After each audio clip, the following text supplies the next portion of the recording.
If you've been around the block a couple times, you've probably seen this picture right here. I'm not going to tell you the name of this character just to save your mind. If you are somebody who is fortunate enough not to know who this is, you will be spared, at least by me, because I do not know what the comments are going to say. They're going to tell you. But in general, you are a very lucky person. There are a lot of these characters throughout fiction. Pure evil, the definition of pure psychopath or just sociopath energy. They do not care for anything, and they will do anything. In a lot of cases, they are literally stand-ins for the devil himself. So yeah, this is the type of evil that we're dealing with, and in today's video, of course, this will be about the most evil, heinous, psychotic villains of all time. And honestly, I don't know if we will get to this level of evil, but we will be pretty damn close. Depending on your perception, they might even be worse than this guy right here. I know it sounds a bit crazy, but these guys either have way more resources, way more power, and just way more appearances in general to do some of the craziest stuff possible.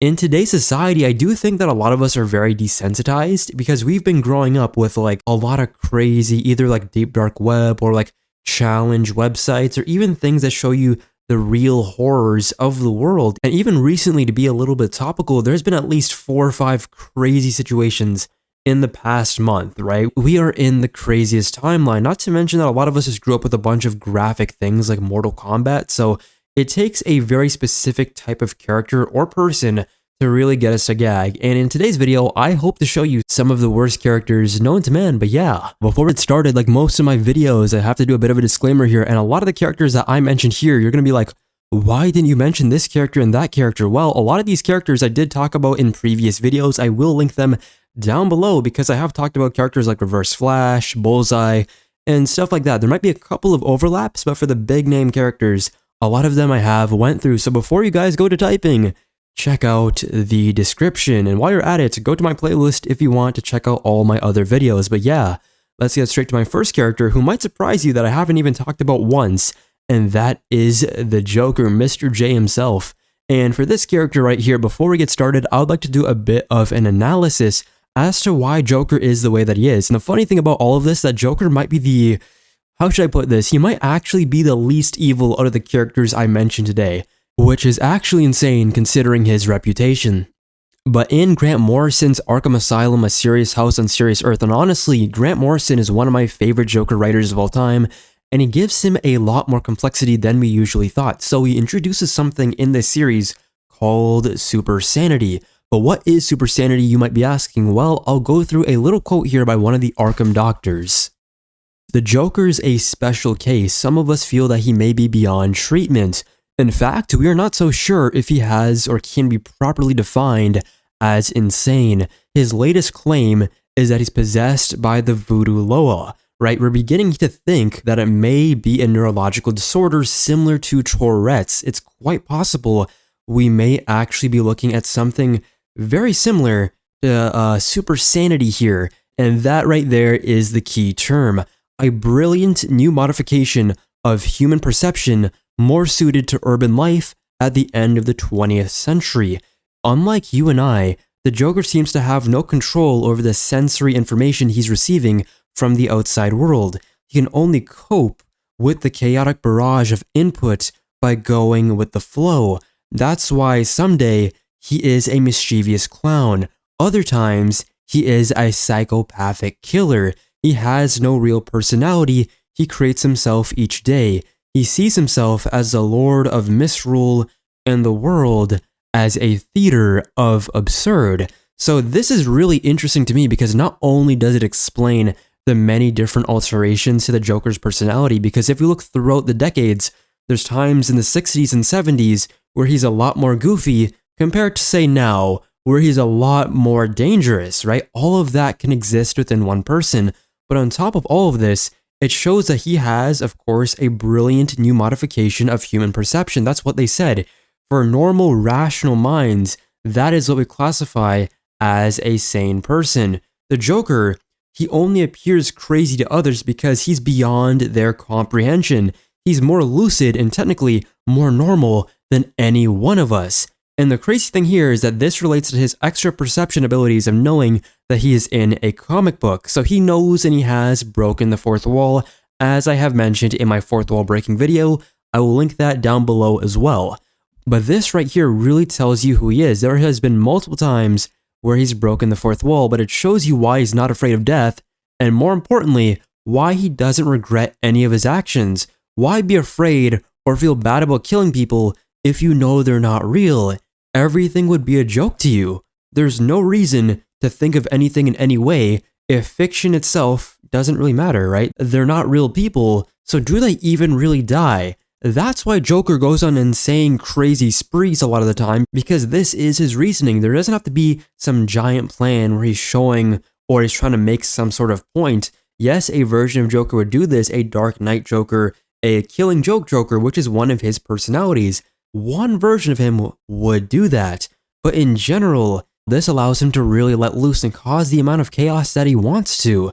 And it's really rather brilliant, even in A Clown at Midnight, the single one-shot issue in Grant Morrison's Batman run, where everything is written more in prose. It's kind of like a novel with very minimal pictures.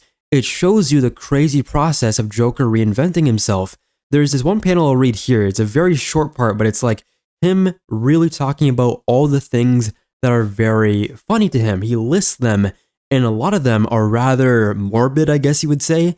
But then something really funny would pop up and you're like, what is this? So he says, geniuses suffering irreparable brain damage, real bad news, shattered faith. And then randomly, he says sombreros, right? It's that kind of weird, very sporadic thinking that the Joker really is. Politics, fish getting gutted, fish being gutted, fish being gutted. Of course, that's probably relating to the Laughing Fish arc.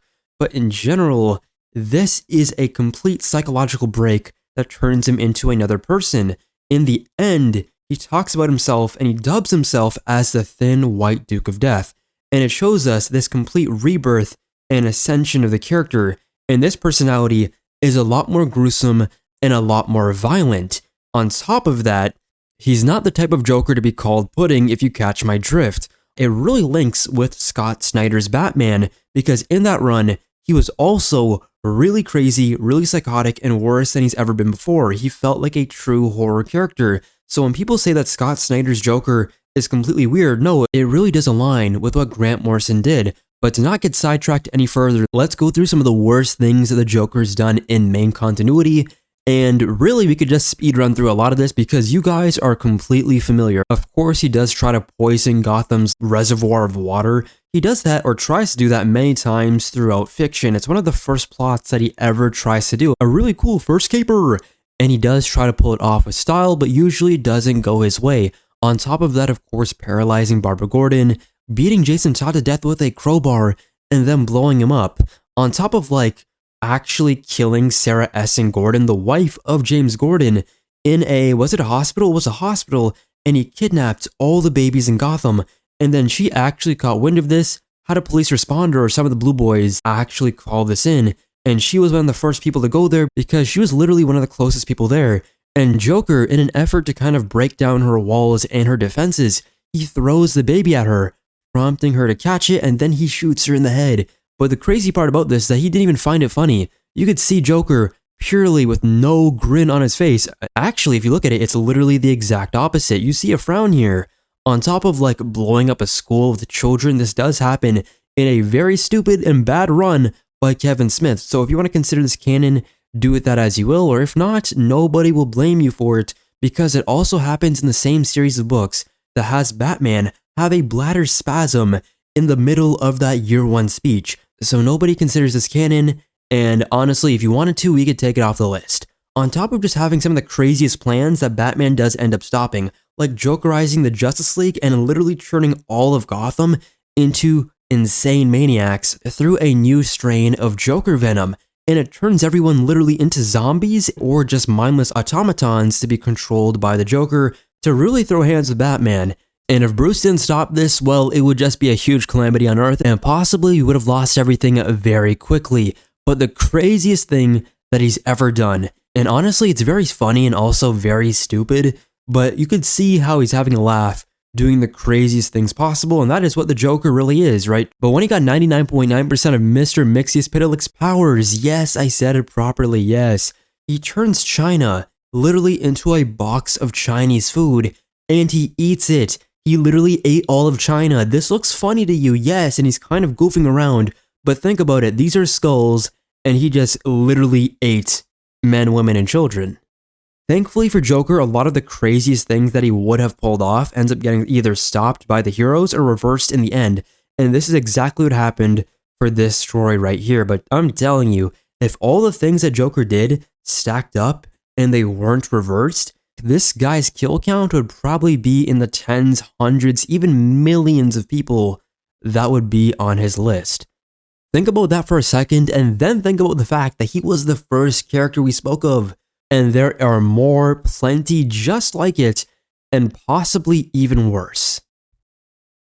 The next runner-up is Cletus Cassidy Carnage, a character that I've done many of analyses on. Analysis. Okay, I don't even know what I'm trying to say. You know what I'm trying to say, guys.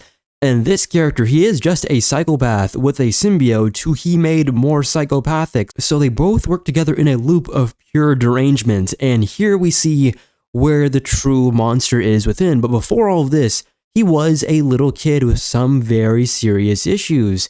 He had a very horrible upbringing, to say the least, and it led to him having a very, if not psychopathic, sociopathic tendency to harm others. It very much played into the sadism of his character, and while he didn't do anything on the caliber of what he would do as an adult, he did kill his family dog with a drill, so that's horrible. He pushed his grandmother down a flight of stairs, of course killing both of them. And when I mean both of them, I don't mean he pushed the dog and the grandmother down the same set of stairs. No, of course this happened through two separate occasions. On top of that, he ended up burning his orphanage with a bunch of kids inside, and also this followed a bunch of child murders because he was a child, and who would he be more in contact with? Well, these people. When he became Carnage, however, he ended up doing some very grimy stuff. In the first really big arc of Carnage, Maximum Carnage, I've said this before, have you guys played the game? That was memories, boys. But here, he went on a complete rampage in Manhattan, completely killing hundreds, if not thousands of people, and only the combined efforts of Spider-Man and Venom were able to take him down. On top of that, you have to remember Carnage had a whole family of villains. He had Shriek with him, he had Doppelganger, among others. Spider-Side, what's his name? I forgot. Was that it? I don't know. But here we see through Shriek, her empathic powers, that she made a bunch of people in Manhattan into a violent, mindless horde of people just trying to hurt each other. And this was a very interesting attempt, Carnage's first real attempt, to take down New York Spider-Man and Venom. On top of that, there have been many, and I mean many moments, where we see Carnage use a symbiote to influence others. One of the first times that we see this is through a little book called Carnage Mind Bomb by Warren Ellis and Kyle Holtz. And in this little book here, we see basically the inner workings of the Ravencroft Institute, which, if you don't know, is the Arkham Asylum to Spider-Man's world. And this place should be talked about more because this holds a bunch of villains who could theoretically take down an entire city on their own. They have the power to do that, and they're all conglomerated into this one spot. And this place really does suck. Maybe not on the same level, but it's definitely more dangerous than a lot of people give it credit for. But here, we see him really dismantle his psychiatrist. A lot of the villains in Arkham would use their words. Carnage over here could just use his tendrils. And what he does here is that he manages, through therapy, to drill a bunch of tendrils into his head using the symbiote. And from here, we see him literally rewire the doctor's brain. And what do you think he does with this? Do you think he gives him a little bit of a nap? Of course, during the little centers here, give him a bit of a massage, you feel me? Get him to take a little nap. Do you think he kills him? Or do you think he does something else? Unfortunately, as you might not expect, Carnage is not that predictable, and he ends up turning his psychiatrist into a raving cannibal. This man loses his mind. He couldn't just kill him and be done with it. He had to completely erase who he was, turn him into a literal blank slate, and then make him a killer just like him, so that he would actually know what it's like to be in his head. He was always prodding to begin with. That was his job. So he's like, let me have a little bit of twisted revenge here, because I was so tired of your talking. Let me just turn you exactly into me, and see what you think now. Let's see your thesis now, buddy. And that's just completely psychotic. On top of the fact that he ends up, I'm pretty sure, in Carnage, USA, completely infecting a city of people. And he does this by the way of manipulating the mass of a symbiote. And how you do that is that you have to absorb huge quantities of whatever organic material or even inorganic material, whatever that may be, so that you can consistently grow your mass.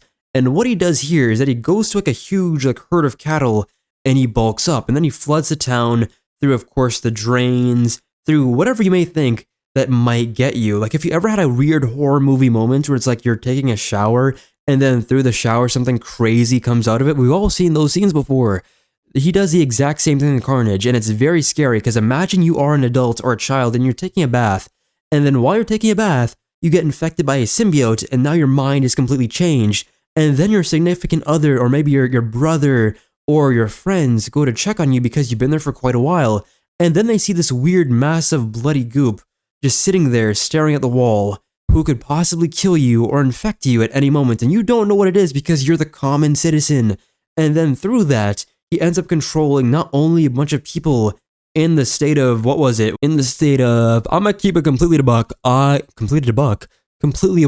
I don't know where it was, but he actually ends up infecting some of the Earth's greatest heroes, right? So he has a huge advantage, and imagine that, because even in the book, we end up seeing these infected kids, right? They're kids, end up going and mauling their own parents. Do you see how crazy this guy is? On top of that, if you want to go a bit off topic, in the Spider-Girl run, he ends up infecting Benji, I'm pretty sure. That was the name of the little brother of Mayday Parker.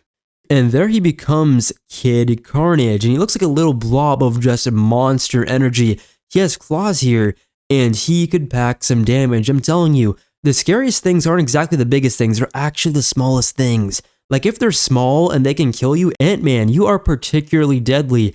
And here, through the process of beating up Benji, through the use of ultrasonic weaponry, tragically, Benji ends up being deafened in the process. And speaking of small, let's talk about that one instance where Kane Parker, Scarlet Spider, and Venom, Agent Venom, Flash Thompson, had to deal with Carnage. Oh my goodness, I had a huge thunderstorm that shook my house. Anyway, yo, did the Hulk come over here? Hello? Y'all can't hear that, can you? Anyways, let's get back on track. In here, what we see here is a bunch of tiny Carnage symbiotes who came from the microverse and then extended to be a part of the macroverse. What we see with our own eyes, right? The world that we live in right now, because of course we can't see the microverse, blah, blah, blah, blah, and they ended up spawning in Houston, Texas. And they kept on replicating themselves into a tiny army. They look kind of like ants. And from here, they further push on with the bloodshed, right? They end up killing a bunch of people as these tiny little gremlin goblins. And then eventually they form together in this giant megazord as a, let's just say, giant Carnage. I don't know what to call him. Maybe a Carnagezilla, perhaps. And from there, this man literally amasses himself to become literally a Titan from AOT. Might as well be colossal at this point. And thankfully they do end up defeating him, because if they didn't, I would wager you they would take off an entire state off the map. Houston, Texas in general, say goodnight. But thankfully we can count on these spider people to save the day. This is making me want so badly to have another Flash Thompson and or Kane Parker solo run. Their books were so good. But unfortunately, good things never last forever, as sad as that may seem. It's just the truth, and we just gotta live with it. Bro, I'm in my feels right now, guys. But fortunately, we had a couple of years of peak content and peak Carnage. The next character we have is probably one of the sickest characters, and literally that is in terms of me wanting to vomit out my stomach. Like, think of Froppy from My Hero Academia. That is what I feel when I read about this character, and that is Killgrave. Now, if you watch the show by, Jessica Jones, that series, particularly season 1, is really good. And you get a very good example of why and how crazy and horrible this guy is, but he has so much charisma in that show. When you read the comic, however, you really understand how bad this guy is. So the first part here is very graphic, so let's just explain it as it says here in the synopsis of her series through Alias, like around 24 to 28. And here it's really interesting because I don't think I've ever seen anything like this in a mainstream Marvel comic. They were tweaking on something but it led to very good storytelling. So Kilgrave, he has the powers to influence others through pheromones, so think about it as poison ivy, but completely off his rocker and male. So you know what's going to happen here. So Jessica ends up going after Killgrave, as of course her superhero identity at the time. She was known as Jules, and she had very pink hair. She had a blue and white costume, and that was her vibe. She was more into the superhero lifestyle than the private investigator lifestyle. And from here, she ends up under his influence, and he takes her prisoner at a 5-star hotel, and this happens for a period of 8 months. So what do you think happens here? Well, he does some very heinous and honestly despicable.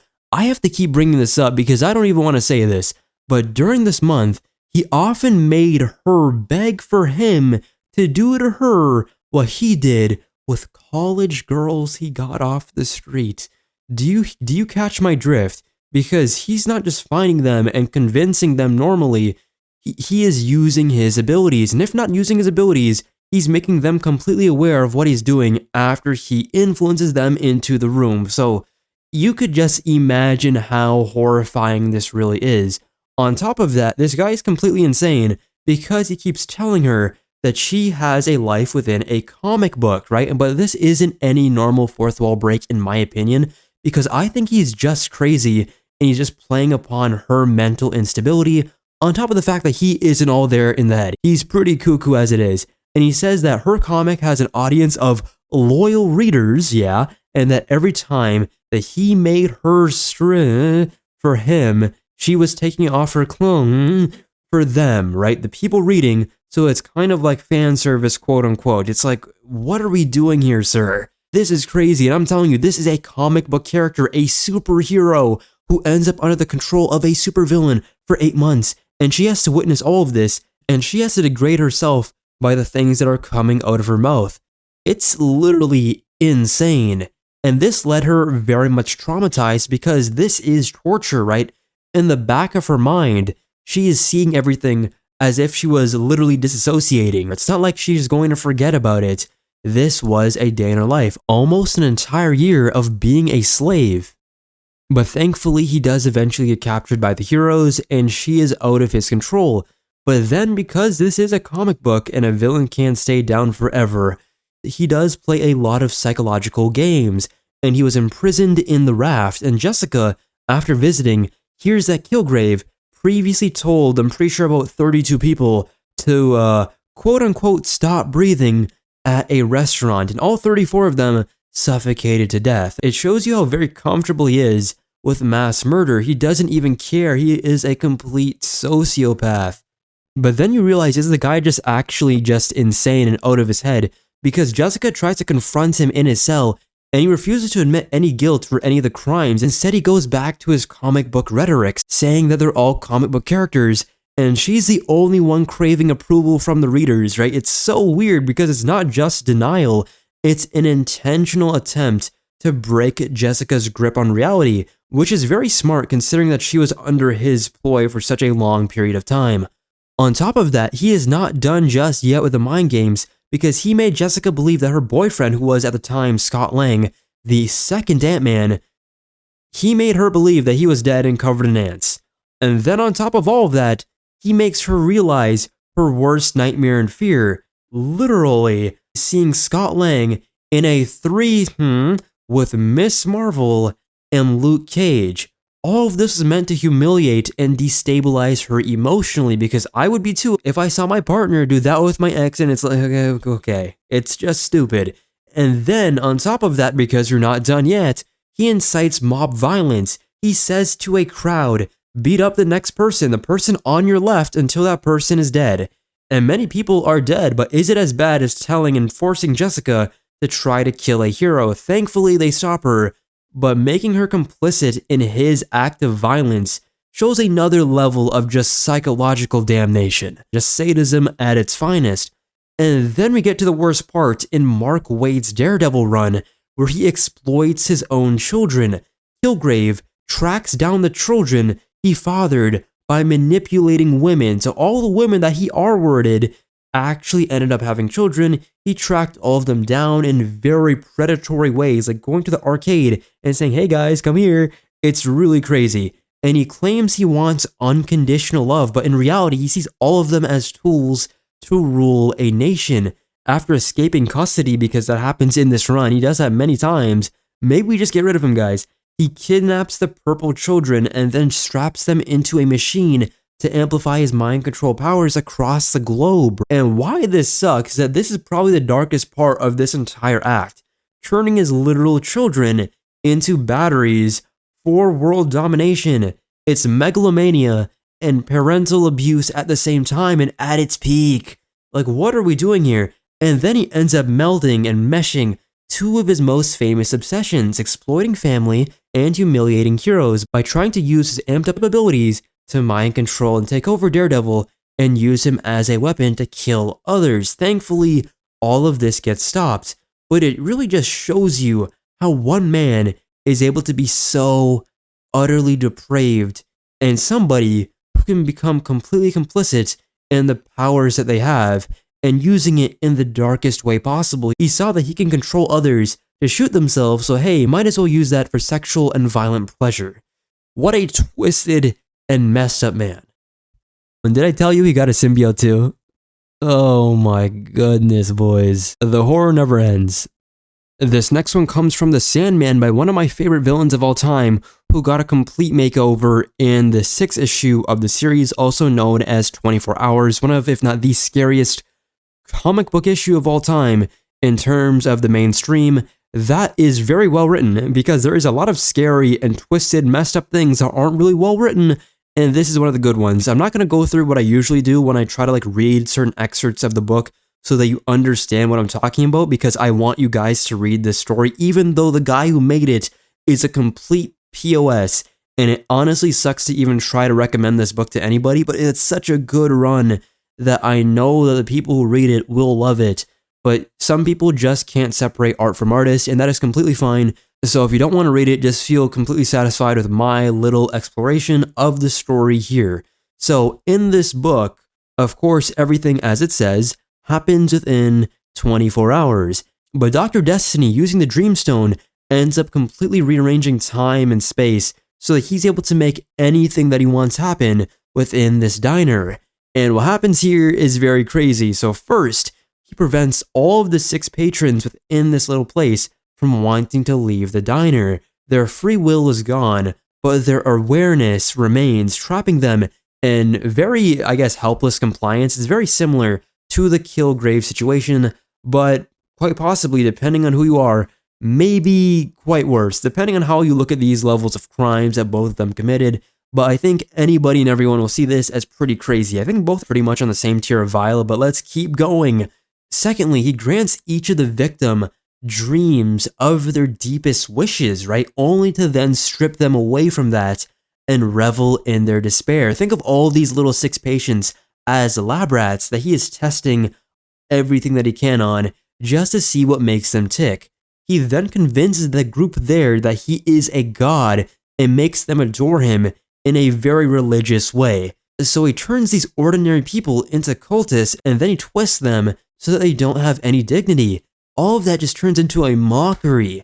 Then he forces all the patrons here to confess their deepest, darkest secrets to each other, tearing apart their trust and their bonds. There he strips them of their inhibition and coerces them into, let's just say, sexual acts for his own amusement.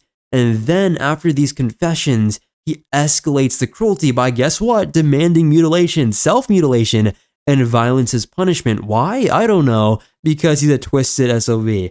And then he strips away their humanity entirely, making the men fight to the death for dominance, while the women are more reduced to a passive role in, of course, the sexist way that you think of.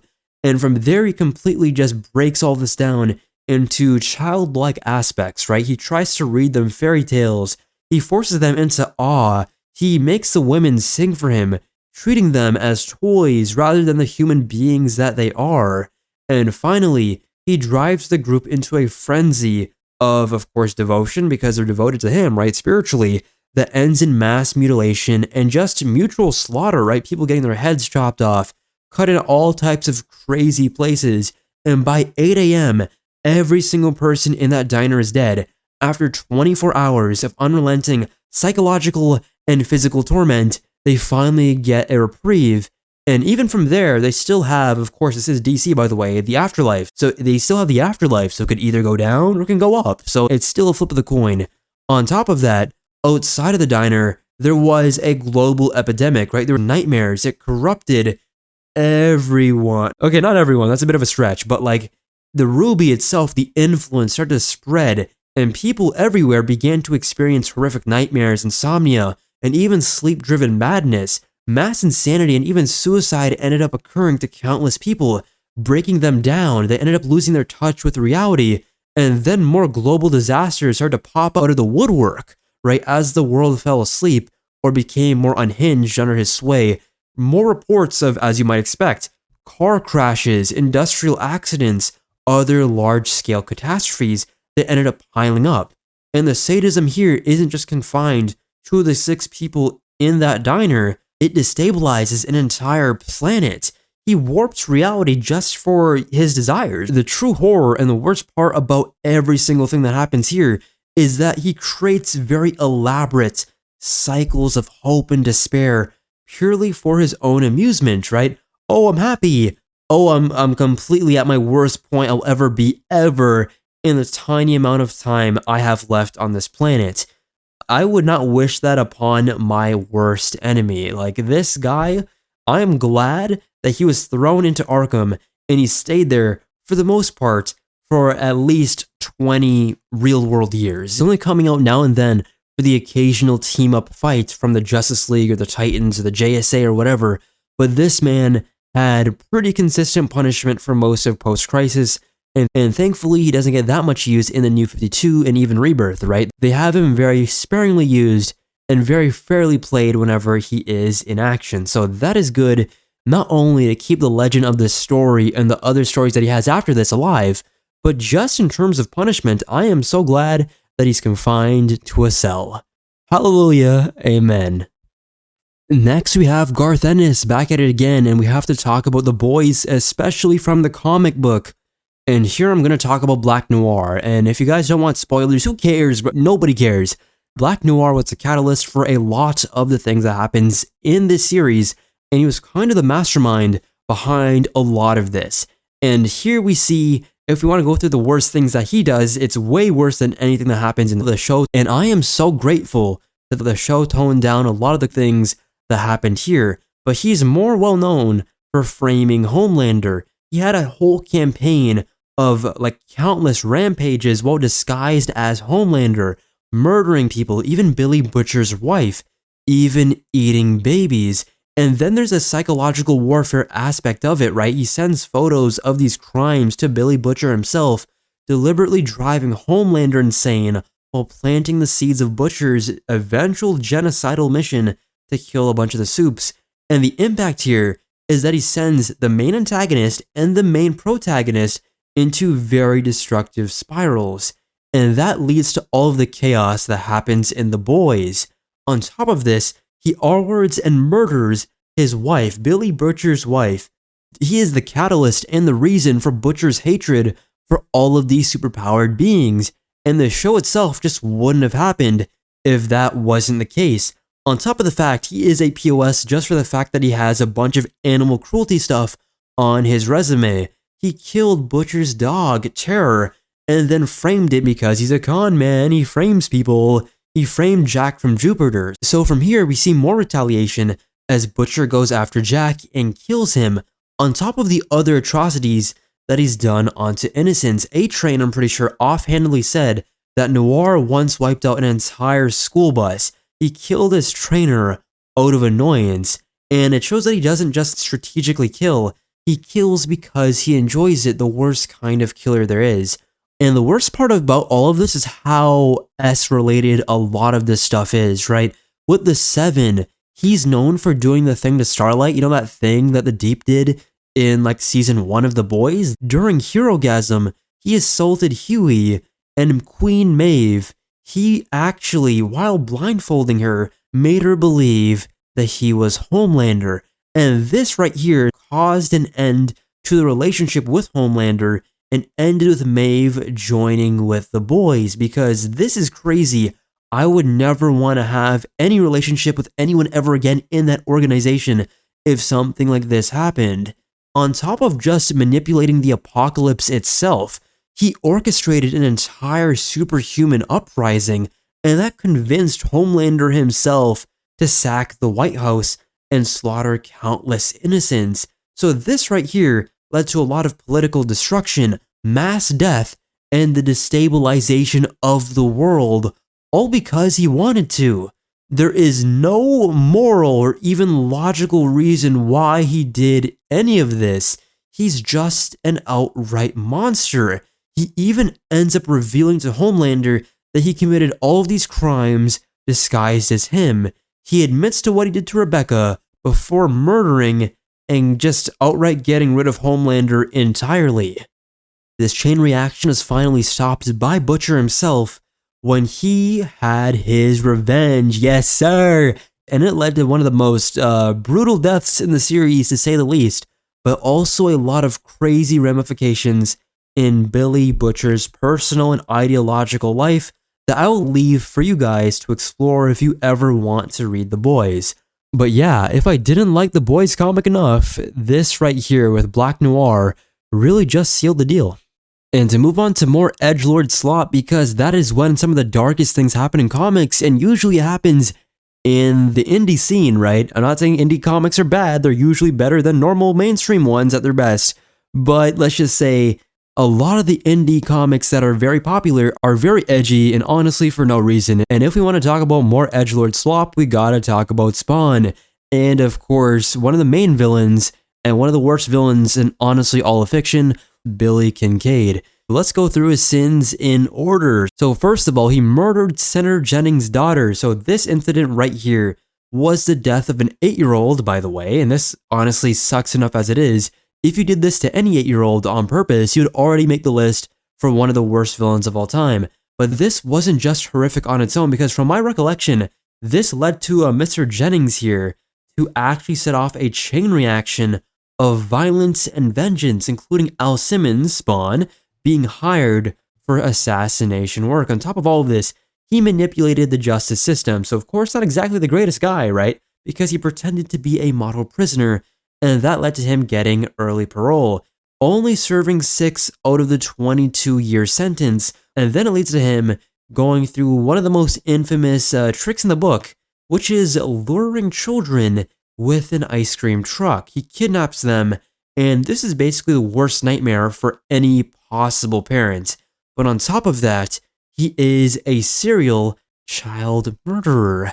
He R-words and murders 27 children, and the worst part about all of this is that he leaves no evidence at all. He leveraged all of the political ties that his father has to get away from this murder, even framing this guy called Kyle Watson for his crimes. So all of this means that his sadism was protected and enabled, making him essentially untouchable until Big Boy Spawn came into the picture.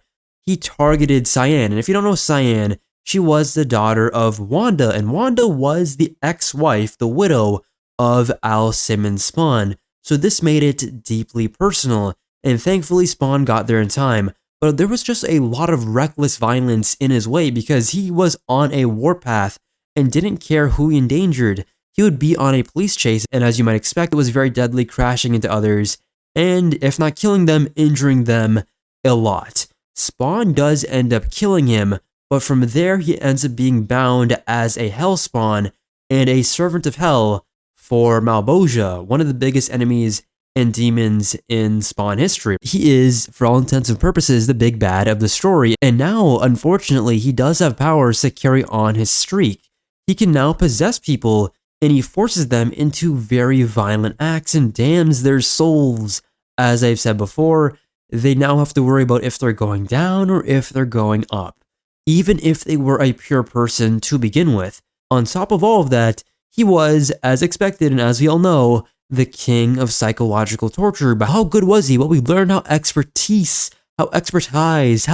word am I trying to use? Am I dumb? Yo, I'm dumb. how much of an expert he is in this field, because he actually torments this guy called Christopher by making him watch a lot of these kids die in front of his very eyes, and that burned out his eye sockets. He even ended up planting bombs that killed these children. So even in death, he escalated the mass murder. He said, I have more tools at my disposal, I might as well use it to the best of my ability. And at that point, you can't really do much, can you? Because he's very persistent, even beyond death. You can't stop him. There's no remorse, no limits, and children are his primary victims. How unsettling is that? He is one of the worst villains in comic book history. Just off of that, I hate any villain that does anything with kids, especially if you're not well written. Come on, man.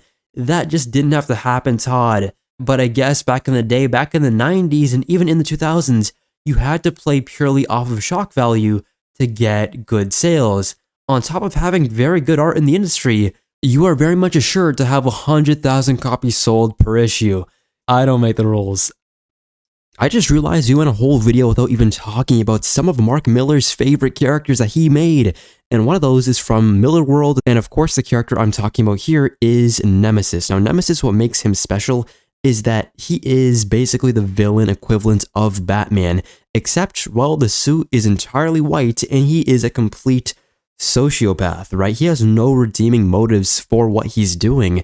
He admits that the sole reason why he's doing all of this atrocity and craziness is because of sheer boredom and the fact that he's wealthy enough to do whatever he wants. Who's gonna stop him? Not many people can do much. So unlike other villains where there is a tragic past or there is ideology to go with what they're doing, he is pure motiveless sadism, right? There's nothing behind what he's doing to make anything justifiable. On top of that, to go back to the tragic past, he has a stolen identity of, I'm pretty sure his name is Matthew Anderson, right? And he takes the identity of this person to give himself a fake sympathetic backstory. So even his origins that are quote-unquote tragic are all lies.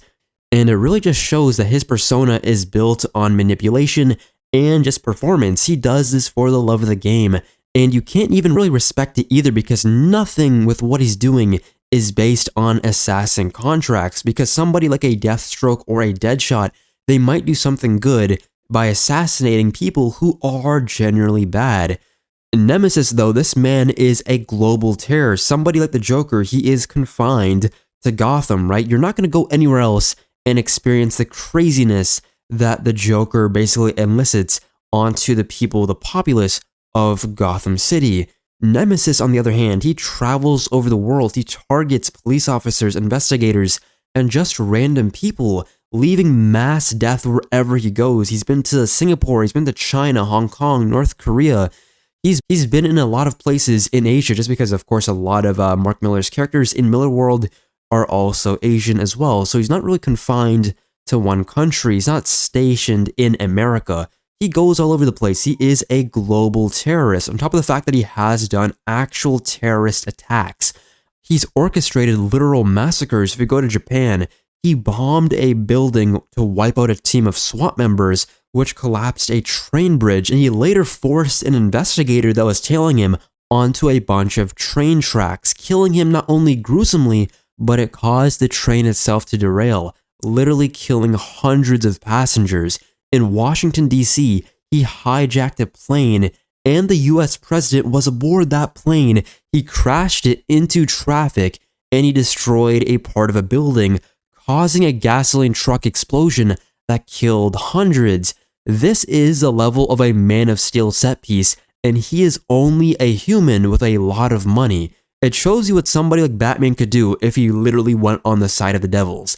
And there's also the Pentagon Massacre. He released a bunch of nerve gas in there, and what do you expect happened? It killed a lot of people, 20,000 people in fact, in one act. There was also a prison riot. He orchestrated an entire jailbreak, and that killed 97 guards. He released 2,000 inmates, and then bombed that prison, wiping out the remaining staff. So this right here puts him on a pedestal. He is high on the civilian body counts when it comes to supervillains. On top of just being very manipulative, he manipulated Blake Morrow, who is the main hero of the Nemesis storyline.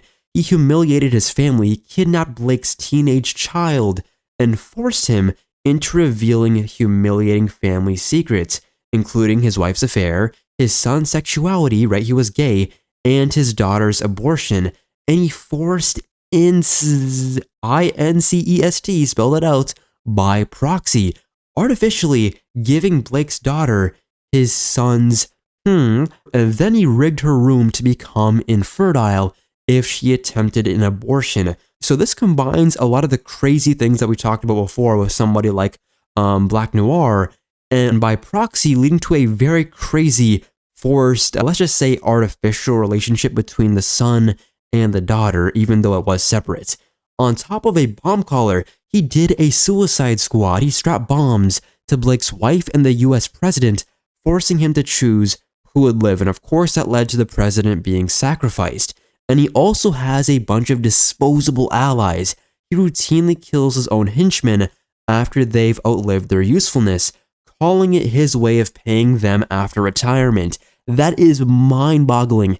Even somebody like Joker, he wouldn't do that unless he found it to be funny, and usually the audience would either laugh when that happened or they'll be completely just grossed out. But he wouldn't just kill somebody if they just outlived their usefulness, because he would find a use for them. He is a master planner. In the final showdown of the series, after manipulating, massacring, and torturing so many victims in his wake, he tries to, of course, kill the main protagonist, Blake himself, in their last confrontation, but that ultimately fails.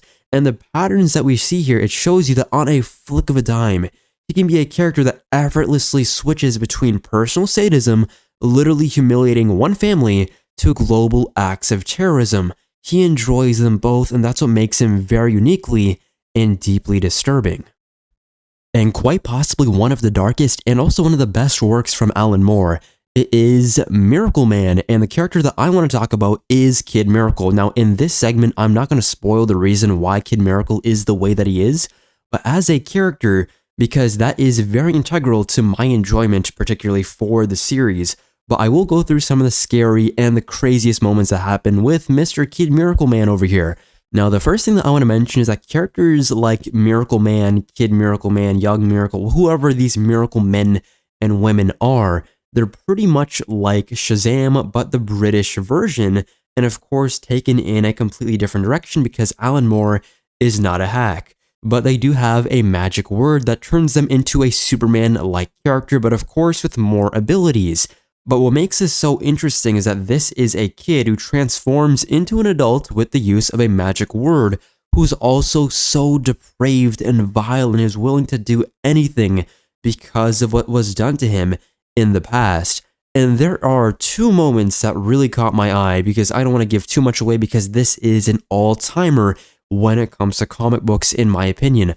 The first one was the orphanage massacre. So after years being trapped in Bates' body and bullied by other kids, he finally snapped. So Kid Miracleman, he emerged. He slaughtered the boys who tormented him like literal kids in an act of pure cruelty.